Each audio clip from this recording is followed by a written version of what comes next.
What's going on, everybody? I am back to do another movie review. This time I will be talking about Joker Folie A Deux, or simply Joker 2, which is the sequel to Joker that came out in 2019. And according to the synopsis that I found, it reads as follows. Struggling with his dual identity, failed comedian Arthur Fleck meets the love of his life, Harley Quinn, while incarcerated at Arkham State Hospital. And that's only putting it lightly, and I do mean extremely lightly. So this movie is about 2 years after the events of what occurred in the previous film. Of course, one of the last things that happened in the previous film is you had Arthur kill this TV host that was played by Robert De Niro live on the air. Basically blew his brains out right there on the air. Probably one of the most shocking scenes in the entire movie. One that just made me say, oh wow, they actually went there with this one. And now he's been in Arkham for about 2 years. And now basically this movie is focusing on his trial and trying to see if he could be deemed incompetent, or see if he could be moved from Arkham to another particular facility that would be more suited for him, and trying to make him, or try in a way to humanize him to the public that already has deemed him a monster, even though he already has fans out there that still support what he did because they feel like what he did was, I guess, pushing back against something. And it's crazy because there is some realism there, especially when you think about some of the people out there like your Jeffrey Dahmers, your Menendez brothers, and all the people who are typically labeled as serial killers, or some people that are labeled as monsters, and how they do and receive a lot of support. Then of course you have the other side that dwell in reality, who says there's no way a person like this should be outside any type of facility, and if it was up to them, they would have them be put down like a dog, which ironically is the same thing that's happening here with Arthur, because if he is found guilty, they're trying to go for the death penalty. Like, they want to put this man down by any means. They said they do not want the taxpayers' dollars paying for it. They want him out of here. They want him down. They want him gone. So that's pretty much the synopsis. Like I said, mainly the movie is talking about his trial and seeing what they go from there as far as that is concerned. Now, as far as the performances go, Joaquin Phoenix is back. He's returning back as Arthur Fleck. He still does an amazing job with this role. The facial expressions, that creepy laugh, the voices, the way he alters his voice, the way that he does, the way that he physically appears, the way that he moves, and all of the different gestures that he makes is still very reminiscent of the first movie. Now we have an introduction to a new character, well, a character that we are all familiar with, and that is Harley Quinn, played by Lady Gaga. Now, a lot of people were kind of a bit skeptical of having Lady Gaga play that role, especially after we've seen the amazing job that Margot Robbie has done with that role for the last few years as Harley Quinn in the Suicide Squad movies. Despite how you may feel about him, she actually did a pretty good job with that character.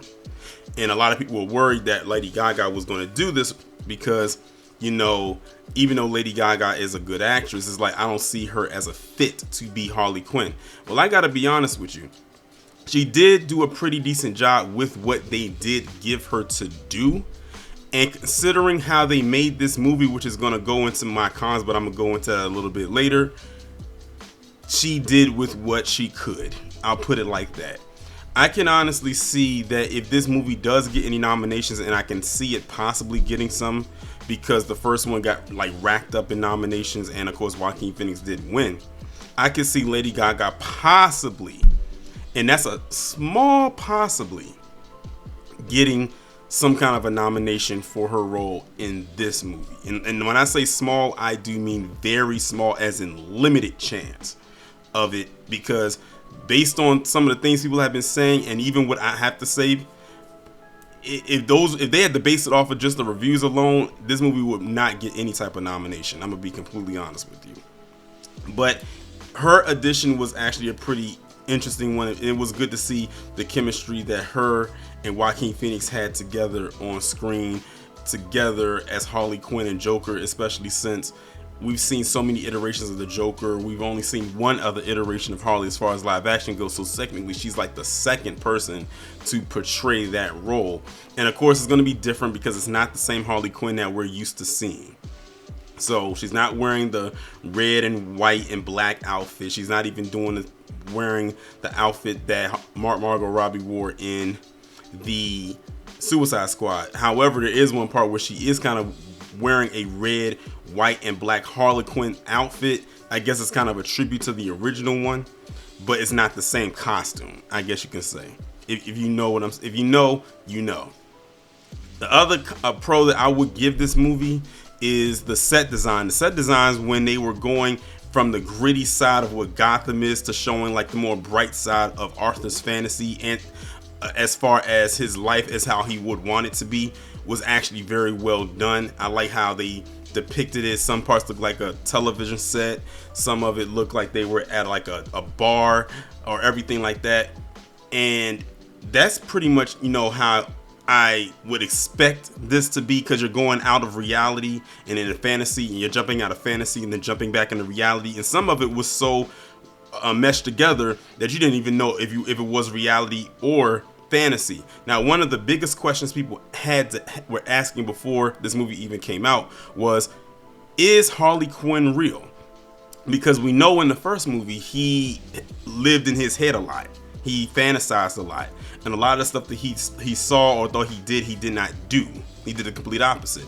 Well, I'm here to tell you right now, Harley Quinn in this movie is not a figment of his imagination. She actually is a real person. She's not another character that he created in his head as a companion and just said, oh, I'm gonna call her Harley Quinn. No, she's actually a real person that actually is in Arkham. Now, what's interesting is the little backstory on her and how she got in Arkham and why she even is there in the first place. They even touch a little bit more about her psychiatry, because she is a psychiatrist by trade, but they told it a little bit differently than how we know her story to actually be from the Harley Quinn story.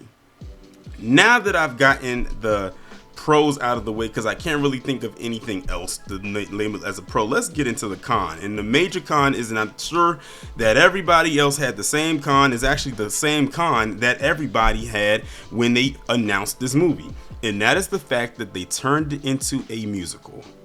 Now, I'm gonna be honest with you, I was slightly optimistic, you know, after hearing they would turn it into a musical, but I wasn't all the way in at the same time. When I first heard that they was doing a second Joker movie, I was like, oh snap, they're gonna do a second one. This is gonna be good, because, you know, the first one was phenomenal in my opinion. But then they said it's a musical, and then it was like, it fell flat. Like, everybody was like, huh? Why would they turn this amazing movie and make it into a musical? Like, was Todd Phillips, the director, that ambitious to turn this type of movie, something that has nothing about it written on it that screams musical whatsoever? You were that ambitious that you decided, I'm going to just turn this into a song and dance show and think that people were going to love it. And I'm gonna be honest with you, after watching this, the first one blows this one out of the water. And it's mainly because of that musical element. I tried to give it a chance, but I just can't. And let me tell you what I mean. For example, there would be a scene, and it's so good, it's such a good scene, and they have verbal dialogue, just talking, saying what's on the script, maybe improv. Then all of a sudden they just go right into a song. And the thing is, it wasn't like they would transition into a song. It's like they would just break right out into song, and it wasn't a smooth transition. Like, they could just start talking like this and then start singing Mary Had a Little Lamb. Of course, in the movie they are not singing Mary Had a Little Lamb, but I'm just using that as an example.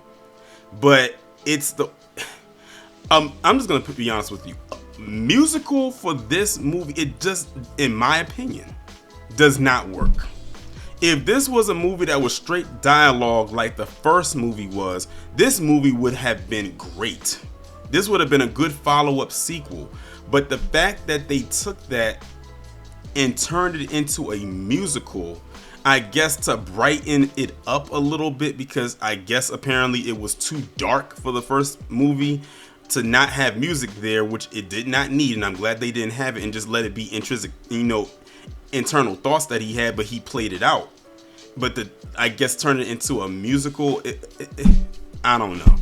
I will say this though, it was two songs in there that I did like, not because of the song, but because of the setting of the song, and it was in the courtroom. It was that one and the one that happened after. It was like a gospel sounding song. If you watch the movie, you'll know what I'm talking about. But those were like the only two ones that I really liked, and they had a lot of songs in here.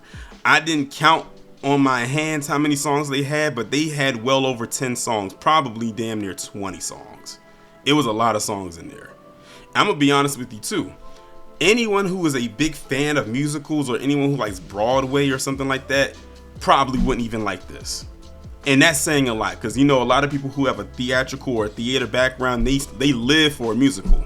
They love a musical, but they probably won't love this. And I say that it's because music does not fit into this narrative. Remove the music from this movie and the movie would be great. It would be phenomenal. I'm not saying it would be better than the first one, but it would be tolerable. It would probably have some rewatchability. For me, this is a one-time watch. I could not see myself watching this again, even for free. I only went to go watch it because I wanted to see if I could be proven wrong, or see if maybe people were over exaggerating, to see, you know, from the reviews that I did come across, because I try to stay away from reviews because I don't want it to hinder what my experience is going to be. But based on the little things that I did see, and these were not spoilers, the people were right. As a matter of fact, they were more than right. They were like spot on accurate with this. And like I said, I'm one of the most optimistic people when it comes to films and television shows. Like, I always like to give things a chance to see. Maybe I could be proven wrong. I wasn't. I'm glad that I went in there with mid expectations, because this musical element that they had in there brought the film down for me. It really did. It was a point where, like I said, when they were just talking, give up straight dialogue, and I'm like all engaged into the dialogue, and all of a sudden they just start singing. I'm like, oh God. Like, I could be leaning forward in my chair, and then they start singing, and I'm leaning back like, oh my God, another song. It's like, that's literally what I was saying. Oh, another song, another song, another song. That's literally what was playing out in my head as I was watching this. I even yawned like 4 different times in the movie because I felt myself damn near going to sleep. Yes, I can't believe I said that. Yes. And it was mainly when they started to sing. And that ending, I don't know where they're going to go with it, with how the movie ended. I don't know. This might be the last one. If it is, what a way to go out. But like I said, if they did not have the musical element in this movie would have probably been worthy to be praised. But because they did that is what did it or did not do it for me. But y'all let me know what y'all think down in the comments. That is my review for Joker 2. I'm not even going to ask if y'all are going to go see it, because some of y'all probably weren't going to go see it. So I have to be the guinea pig with this one. And if you do go see it, hey, more power to you. If you don't, I completely understand.